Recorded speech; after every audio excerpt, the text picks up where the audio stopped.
Hola, bienvenidos a nuestro diálogo semanal con Helga Sepla-Rush, fundadora y presidente del Instituto Schiller. Hoy es 13 de noviembre de 2024.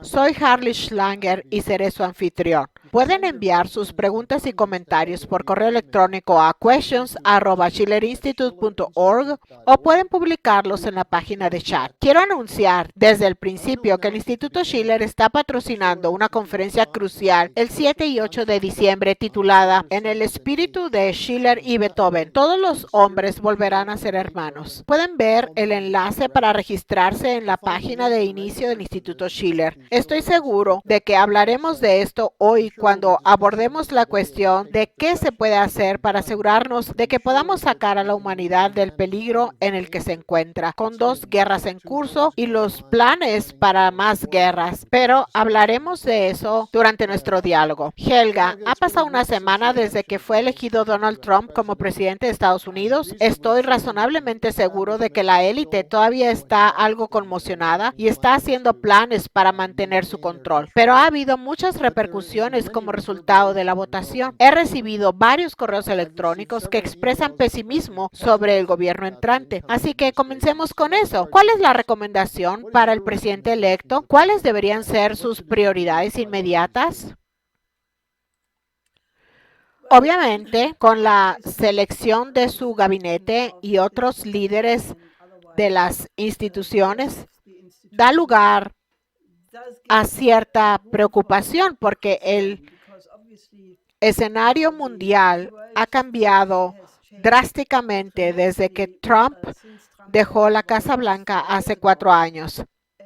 Y ahora la existencia de una mayoría global en la forma del BRICS es una nueva realidad estratégica que creo que ningún presidente de Estados Unidos ni jefe de gobierno de ningún país puede ignorar. Recientemente, del 22 al 24 de octubre, se celebró la cumbre del BRICS en Kazán, Rusia, donde 22 países son ahora miembros del BRICS o están listos para convertirse en miembros a principios de año. Y unos 30 países más han expresado su interés en sumarse a este grupo. Ya en Kazán, esto representaba 4.700 millones de personas, es decir, el 57% de la población mundial. Y si nos fijamos en los países implicados, son China e India, y entre estos dos países ricos en población, ya son 3.000 millones de personas. Luego están muchos países emergentes como Brasil, Indonesia y muchos otros, y las tasas de crecimiento son especialmente en esa parte del mundo. Por lo tanto, para que Estados Unidos no tenga una relación positiva con ese grupo de países que han declarado explícitamente que no son un bloque, que no están tratando de competir con la OTAN, que no están tratando de excluir a países, creo que la oferta de Xi Jinping a Obama de hace algunos años de que Estados Unidos debería alinearse con China, esa oferta todavía existe. El BRICS está abierto incluso a los miembros de la OTAN. Por eso creo que, dado que Estados Unidos tiene una nueva presidencia, y estoy segura de que Trump ha sacado sus propias conclusiones sobre lo que ocurrió en su primer periodo de gobierno, el Russiagate, y quién estuvo detrás de él. Y él dijo varias veces de que abriría los archivos del asesinato de Kennedy y también podría abrir muchos otros archivos, de hecho. Así que creo que podría empezar desde cero y realmente podría tratar de cumplir su promesa de poner fin a las guerras y, por supuesto, no comenzar otras nuevas.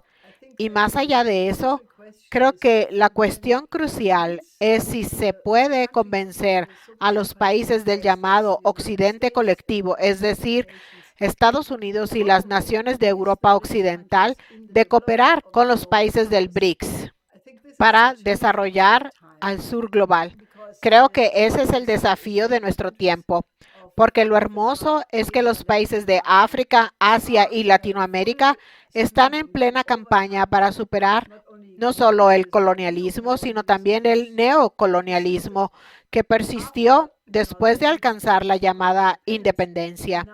Y ahora todos estos países ya no quieren ser solo exportadores de materias primas, sino que quieren conservar las materias primas para reprocesarlas, desarrollar la cadena de valor en sus propios países y convertirse en economías plenas y mejorar los niveles de vida de modo que se erradique la pobreza y el subdesarrollo. Y esa es naturalmente la única manera de evitar que millones de personas intenten huir debido a la pobreza y las dificultades, y de esa manera se puede resolver la cuestión de la migración.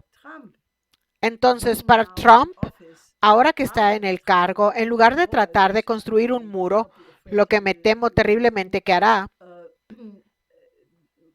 pero incluso si comienza a construir este muro, lo que creo que es realmente una política completamente equivocada, si en cambio se acercara y dijera que vamos a ayudar, Biden ahora va a Lima, Perú, donde se encuentra la reunión de la APEC. Estará Xi Jinping y Biden irá con 600 militares, lo que creo que es una demostración de fuerza, pero quieren construir el ferrocarril bioceánico que conectaría los océanos a través de un tremendo desarrollo de infraestructura para toda Latinoamérica, porque tendría todo tipo de efectos secundarios. Si Estados Unidos dijera, no estamos tratando de luchar contra eso, sino que vamos a cooperar. De la misma manera queremos cooperar en el desarrollo de África y de los otros países asiáticos.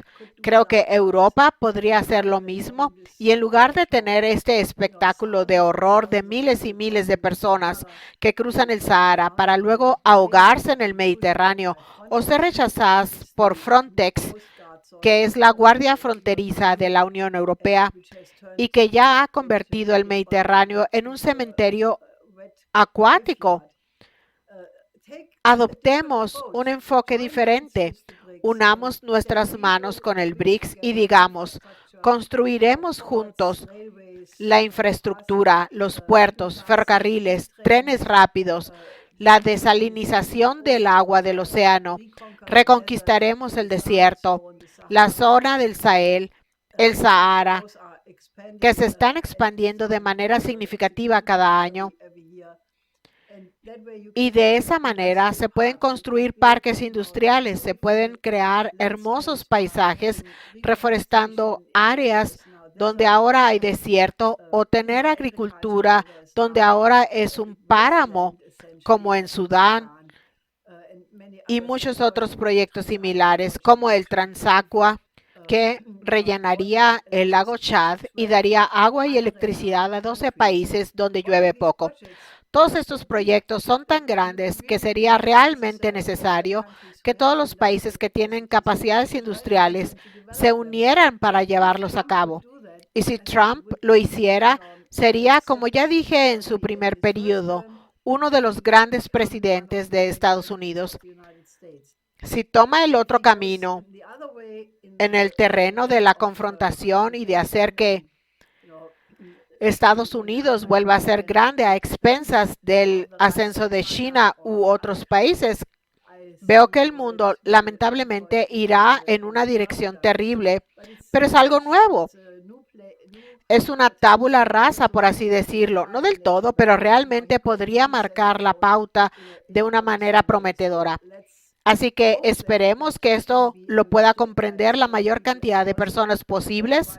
Es por eso que estamos llevando a cabo la conferencia del Instituto Schiller los días 7 y 8 de diciembre y les puedo prometer que tendremos un grupo fantástico de oradores y creo que esta es una conferencia a la que todos deberían inscribirse y participar. Ahora, en el contexto de tu respuesta, tenemos un informe de que el coronel retirado Douglas McGregor, que tuvo un cargo al final del primer periodo de gobierno de Donald Trump en el Departamento de Defensa, habló del fracaso de las sanciones, la intimidación y las amenazas a otras naciones, obviamente criticando las políticas de Madeleine Albright, Blinken y Biden. Dijo, debemos empezar de cero. De nuevo, la gente es escéptica de que Trump hará esto, pero luego está el otro lado. Te hicieron esta pregunta. Si Estados Unidos hiciera esto, ¿cree que lo aceptarían las naciones que han sido víctimas y blancos de sanciones, intimidación y amenazas? Sobre la última parte de la pregunta, diría enfáticamente sí.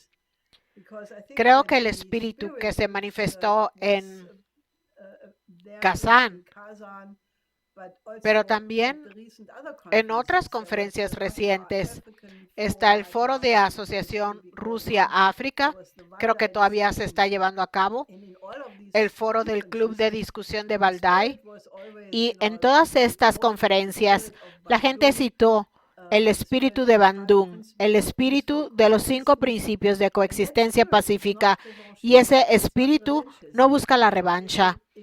Básicamente, está dispuesto a respetar la soberanía de todos, pero también a no interferir en los asuntos internos del otro, a aceptar el sistema social diferente del otro y en general a trabajar por el bien común de los demás.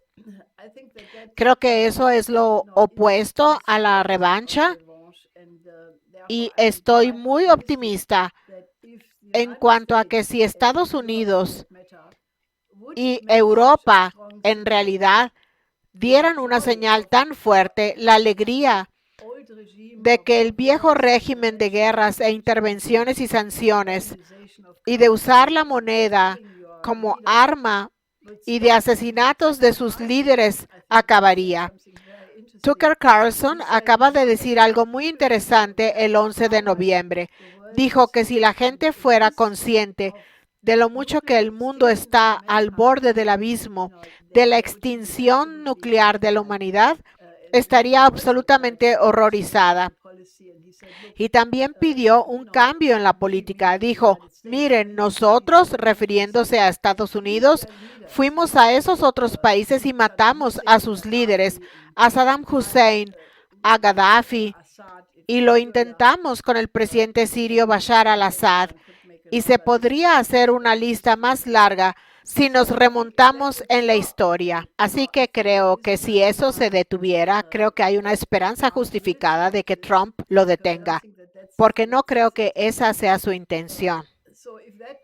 Así que si eso se convirtiera en la política oficial estadounidense, el mundo entero estaría muy contento y ese puente hacia un nuevo paradigma realmente está ahí. Así que creo que todas las personas de buena voluntad deberían tratar de unir fuerzas ahora mismo y si conocen a un líder, si pertenecen a un club o a una asociación, simplemente presenten estas perspectivas. Y realmente estamos en un periodo revolucionario en el sentido de que si escuchan lo que dicen, muchas de las llamadas redes sociales, los canales alternativos de YouTube, el canal de Rumble, todo tipo de canales. Lo que la gente está diciendo, hay realmente una nueva calidad de reconocer cuál ha sido el problema y se está expresando el desacuerdo de que esto debe continuar. Quiero decir, sigue siendo cierto que los gobiernos liderados por la OTAN tienen el control en la mayor parte de Europa, pero en el fondo hay una rebelión en marcha y creo que los que votaron por Trump claramente no quieren continuar con esta política. Así que si Trump diera un paso en esa dirección, creo que podría producirse una verdadera revolución mundial. ¿Lo hará? Bueno, rezo porque así sea. Están escuchando a Helga Sepla-Rush, presidente del Instituto Schiller y alguien que ha estado luchando por este cambio durante muchos años. Ahora, la otra pregunta que ha surgido de varios participantes regulares es sobre tu evaluación de la respuesta de Rusia y del BRICS. Hay varias referencias al discurso que dio Vladimir Putin en el Club Valdai, en el que presentó la idea de la polifonía como el concepto más complejo para describir lo que algunas personas llaman la multipolaridad. Y la pregunta de varias personas es, ¿qué cree que quiere decir Putin con esto? Creo que Putin es una persona muy culta que conoce los principios de la composición clásica y eso es a lo que se refiere. Es decir, y lo dice de hecho en su discurso explícitamente, que en lugar de tener un mundo unipolar donde se tiene a un solista que canta todo el tiempo y suprime a todas las demás voces del coro potencial porque quiere que solo se escuche su voz. Ahora estoy elaborando un poco más. Dice que deberíamos tener algo así como una sinfonía, una composición polifónica, donde se escuchen todas las voces y todos los diferentes temas musicales. Trabajen juntos en una composición polifónica que sea una sola. Creo que esa es una imagen muy hermosa de cómo las naciones podrían relacionarse entre sí, porque como en una composición se tiene un tema pequeño, luego hay un tema más grande desarrollándose y estos diferentes temas se van entrelazando, a veces en una composición de doble fuga, a veces de otras maneras. Pero en estas diferentes ideas y temas musicales, todas las notas tienen un lugar y en una composición rigurosa no hay una nota de más, sino que cada nota desempeña un papel crucial.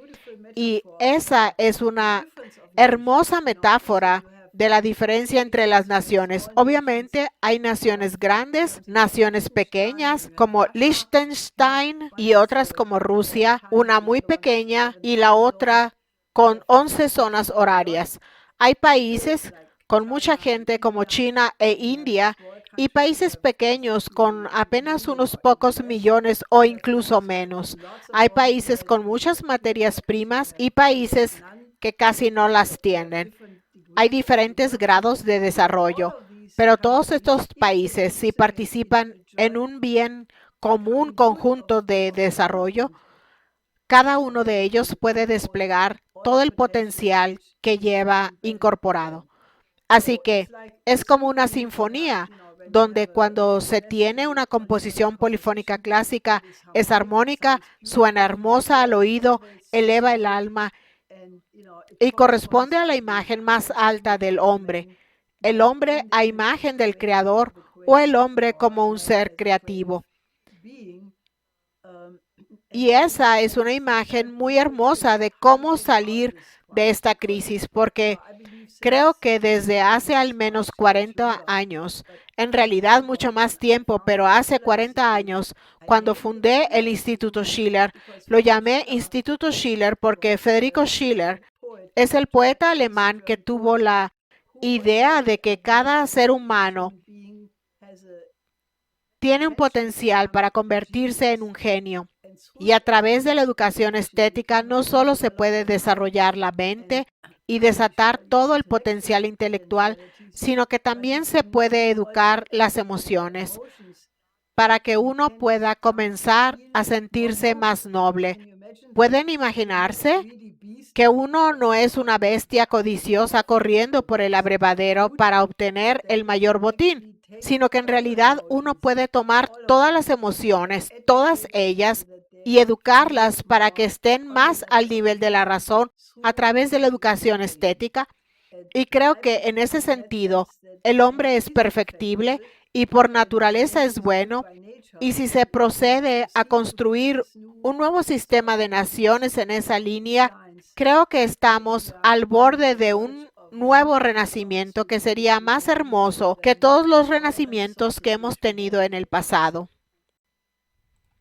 Parece que Putin es un correligionario tuyo en toda esta cuestión de los principios fundamentales que tú elaboraste. Y la gente debe ir a la página del Instituto Schiller y leer tus 10 principios para una nueva arquitectura internacional de seguridad y desarrollo. Y esencialmente esta discusión en el Club Valdai me recordó la discusión que iniciaste en torno a ellos. Mencionaste antes que todavía hay una lucha, digamos, entre los países de la Unión Europea y la OTAN para tratar de responder al temor de que si Trump se retira de la guerra en Ucrania, ¿qué va a pasar? ¿Quién va a tomar el relevo? Hubo una conferencia que tuvo lugar recientemente en Budapest, patrocinada por el primer ministro húngaro Viktor Orbán, la presidenta de la Comisión Europea von der Leyen y otros enviaron las felicitaciones obligatorias a Trump, pero todavía hay una movilización para continuar la guerra. El gobierno polaco y el británico han organizado reuniones para prepararse para eso. ¿Qué nos puedes decir sobre la reacción general en Europa? ¿Creen realmente que podrían llevar a cabo una guerra contra Rusia? Debo decir que ahora mismo, independientemente de lo que Trump haga o no haga, hay un verdadero esfuerzo concertado por parte de esta gente atlantista de la OTAN, empezando por un nuevo artículo, creo que está en Foreign Affairs, y un artículo equivalente en el DGAP, el Consejo Alemán de Relaciones Exteriores en Berlín, que también publicó un informe. Y el argumento es más o menos así. La próxima guerra entre China y Estados Unidos es inevitable. Por lo tanto, Estados Unidos se reorientará hacia el Pacífico y por lo tanto, Europa debería compensar la salida de las tropas estadounidenses de Europa. Europa debería militarizarse para desarrollar más capacidad militar, para tener más producción de munición para ser utilizada en la futura guerra con China. Y esto es simplemente completamente una locura. Y hay ciertos políticos que lo dicen. El último fue el ministro de Defensa alemán, Pistorius, a quien, ¿se lo imaginan? Le preguntaron, ¿qué pasaría si Trump quisiera poner fin a la guerra de Ucrania? Sí, temo que ese peligro existe y espero que no se materialice. ¿Se lo imaginan? Él teme que pueda estallar la paz. Eso demuestra lo trastornado que esta gente está y naturalmente hay que tener cuidado.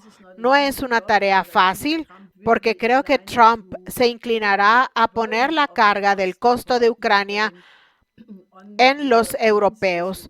Esto provocará resentimiento seguro.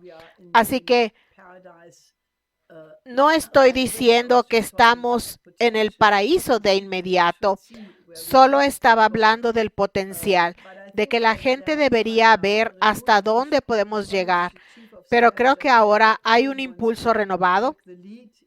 El jefe del Estado Mayor polaco acaba de decir que Polonia quiere tomar la iniciativa dado el hecho de que el gobierno de Alemania ha caído y habrá un voto de confianza el 16 de diciembre y luego una nueva votación probablemente el 23 de febrero. Así que hay una gran inestabilidad en Alemania. Francia también está en una posición muy inestable y por lo tanto hay un esfuerzo por crear un nuevo eje entre el gobierno de Biden, mientras todavía esté allí, con el gobierno británico, Polonia, los países bálticos, la nueva representante de Asuntos Exteriores de la Comisión Europea, la señora Kallas. Ella es una guerrerista. Lo que es increíble, ella es de un país pequeñito de unos cuantos millones de habitantes, pero quiere enfrentarse a Rusia. No hay problema, es una gran potencia nuclear. Pero el pequeño país de Lituania, creo que ella es de Lituania, quiere enfrentarse a una superpotencia nuclear, la más grande del mundo. No sé qué come esta gente en el desayuno, debe ser algún cereal extraño que tenga esteroides. Dejando las bromas de lado, creo que esto es muy estúpido y muy peligroso. Y la idea de una futura guerra con China es lo peor que se puede decir porque nadie sobreviviría a una guerra así.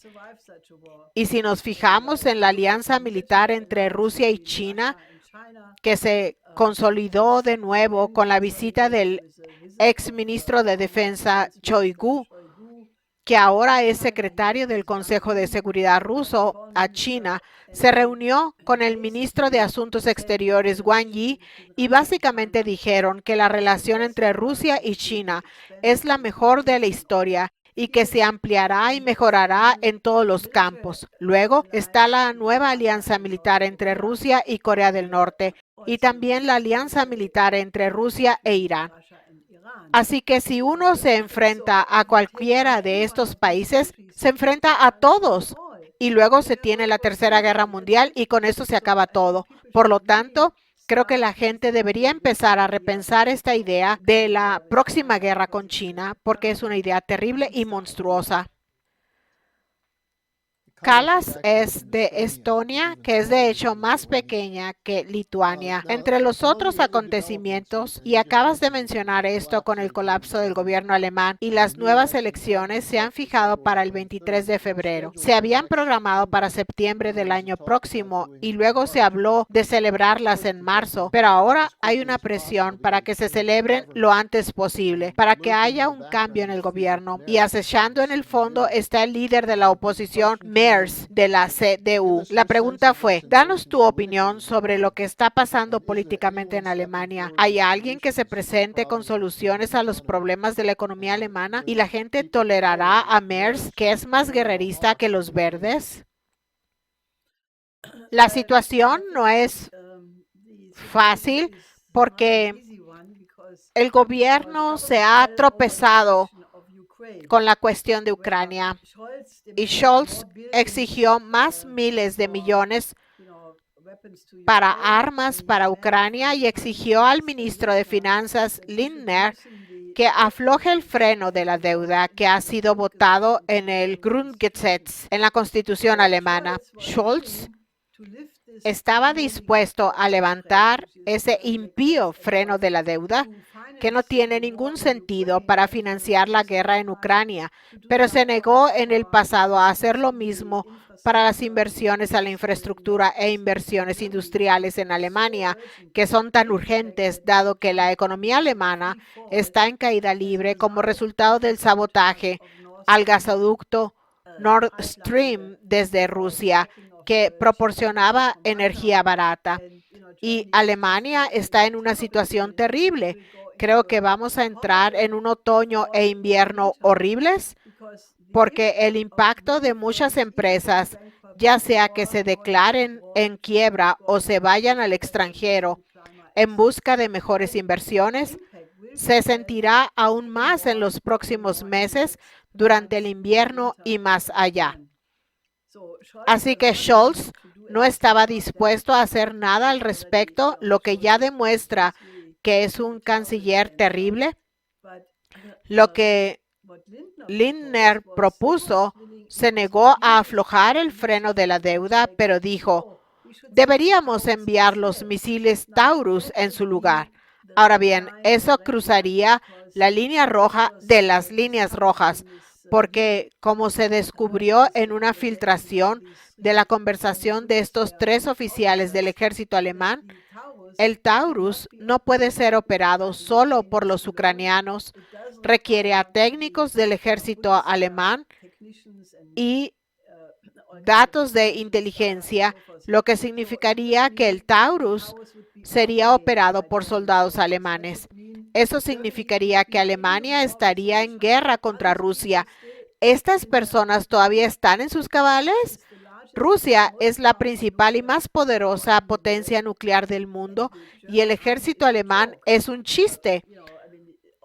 Todo lo que se podría hacer es catalizar la Tercera Guerra Mundial y Alemania sería destruida con seguridad. Así que hasta ahí llegó Lindner. Y ahora tenemos una situación en la que Merz, el líder de la oposición, está presionando para que haya elecciones anticipadas. Empleó mucha presión para acelerarlas y Scholz estuvo de acuerdo, por lo que hay un compromiso para celebrar elecciones el 23 de febrero. Pero este mismo MERS también quiere darle a Ucrania el Taurus y combinarlo con un ultimátum a Rusia, diciendo que o dejas de bombardear la infraestructura de Ucrania en 24 horas o permitiremos que los ucranianos utilicen los misiles Taurus en el interior del territorio ruso. Eso significa la Tercera Guerra Mundial. Es por eso que las elecciones no resuelven ningún problema. Mucha gente está de acuerdo en que el disque gobierno de la coalición semáforo fue el peor desde la Segunda Guerra Mundial, pero desafortunadamente, si solo es reemplazado por un halcón belicista como MERS, combinado con los verdes o el FDP, ambos halcones de la guerra, no se tendrá ninguna mejora. Los últimos rumores dicen que podría acabar formando una gran coalición del CDU-CSU más el SPD, en la que Scholz no sería canciller, sino probablemente Merz.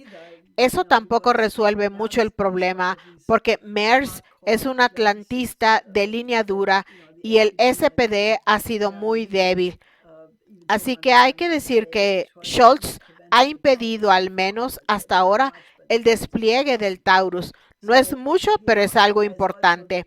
También está la oposición, la AfD, Alternativa para Alemania, y la BSW, la Sara Wagenknecht, y por supuesto el BUSO, del que yo soy la candidata principal prevista.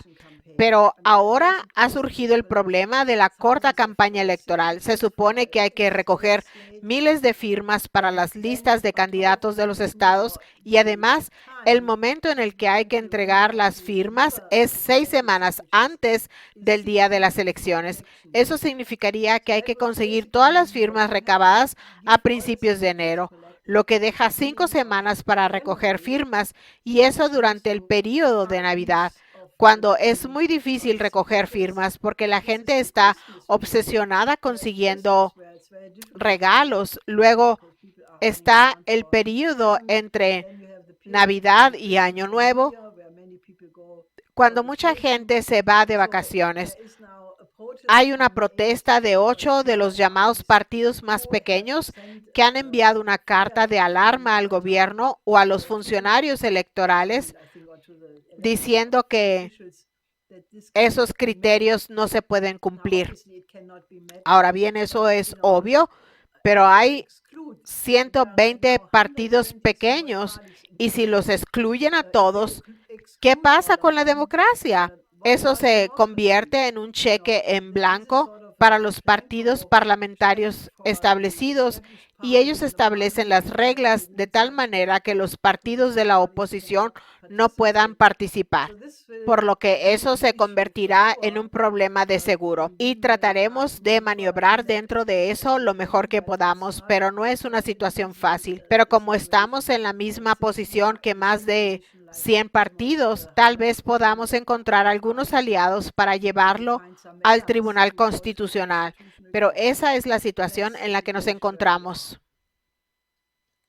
Están escuchando a Helga Sepp-LaRouche, presidente del Instituto Schiller. El viernes 15 de noviembre a las 11 horas del este de los Estados Unidos, a las 3 de la tarde, hora del centro de Europa, realizaremos nuevamente la llamada de la Coalición Internacional por la Paz. Y quiero recordarles a las personas que se registren en la página del Instituto Schiller, no solo ustedes, sino también sus familiares y amigos, para la conferencia de Zoom del Instituto Schiller del 7 al 8 de diciembre. En el espíritu de Schiller y Beethoven, todos los hombres volverán a ser hermanos. Helga, tenemos algunas preguntas más. Nuestra amiga Diana de Canadá dice, Helga, tienes razón, necesitamos una revolución global o un renacimiento, no un reinicio global. Y un amigo de África dice sobre ese punto que claramente hay una rebelión contra la política de identidad y la geopolítica. Pero pregunta, ¿cómo se puede pasar de una idea de rebelión a una concepción positiva del hombre que permita que se produzca un renacimiento, cuya idea es que todos los humanos son potencialmente creativos? ¿Cómo se inspira a la gente para que llegue a ese nivel superior?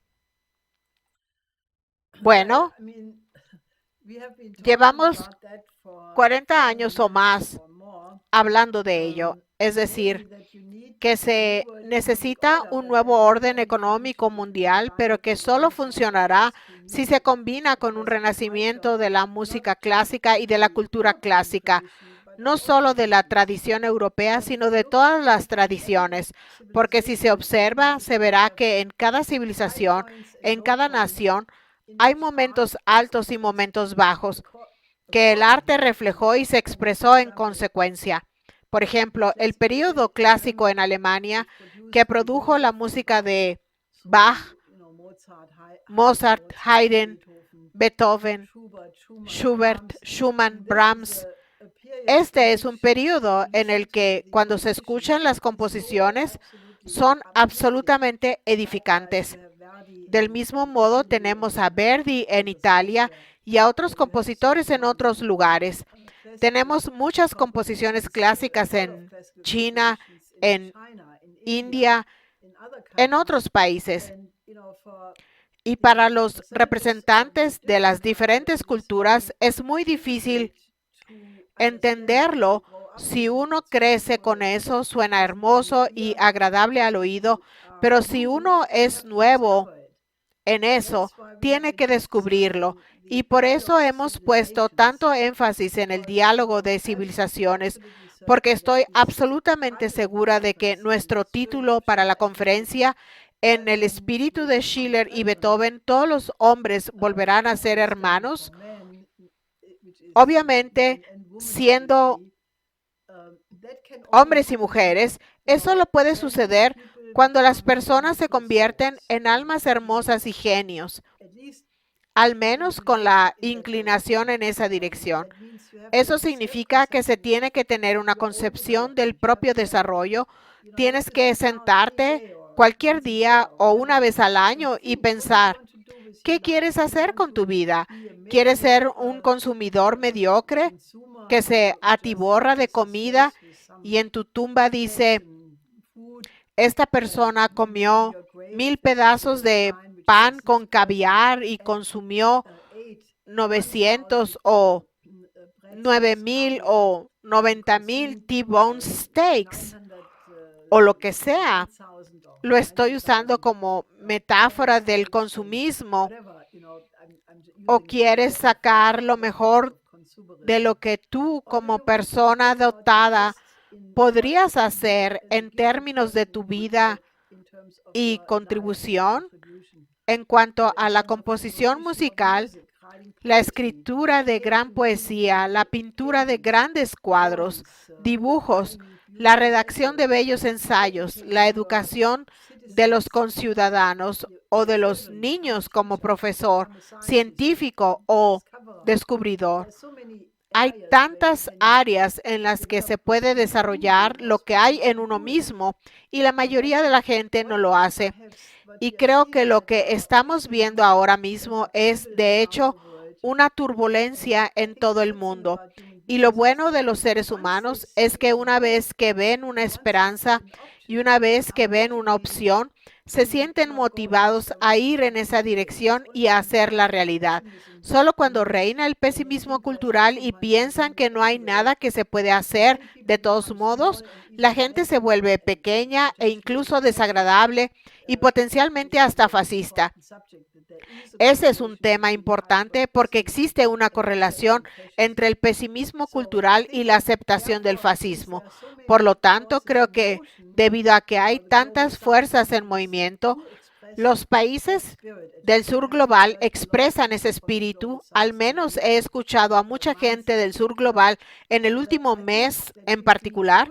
Así que creo que si impulsamos esta idea, y ese es el propósito de nuestra conferencia del Instituto Schiller a principios de diciembre, sé que nos escucharán cada vez más. Y esto es muy importante porque creo que todavía somos una fábrica de ideas que puede inspirar a muchas otras personas y movimientos para que todos puedan aportar lo mejor que tienen como potencial.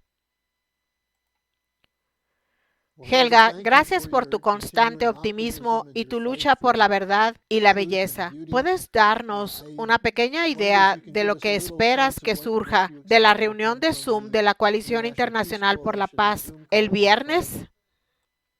Sé que tenemos varios oradores de Israel que están horrorizados por lo que Israel está haciendo en este momento y que están luchando por los derechos de los palestinos. Así que eso es importante porque el genocidio continúa y la ONU está advirtiendo permanentemente de que la crisis del hambre en Gaza está empeorando día a día.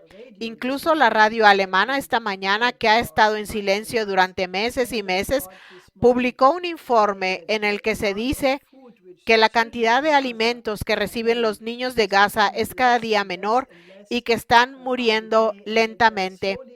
Y esa es la intención, obviamente.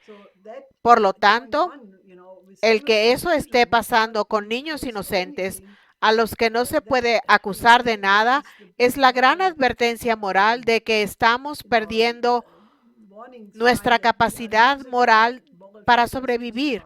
Por eso tendremos varios oradores sobre ese tema y naturalmente comentaremos las implicaciones estratégicas del resultado de las elecciones estadounidenses y lo que presagia la crisis alemana. Así que por favor asistan y únanse a nosotros porque la Coalición Internacional por la Paz es una parte integral de nuestro esfuerzo por unificar a todas las personas de buena voluntad para luchar por una solución antes de que sea demasiado tarde. Así que únanse a nosotros el viernes. Helga, gracias por acompañarnos y espero verte el viernes. Sí, hasta el viernes.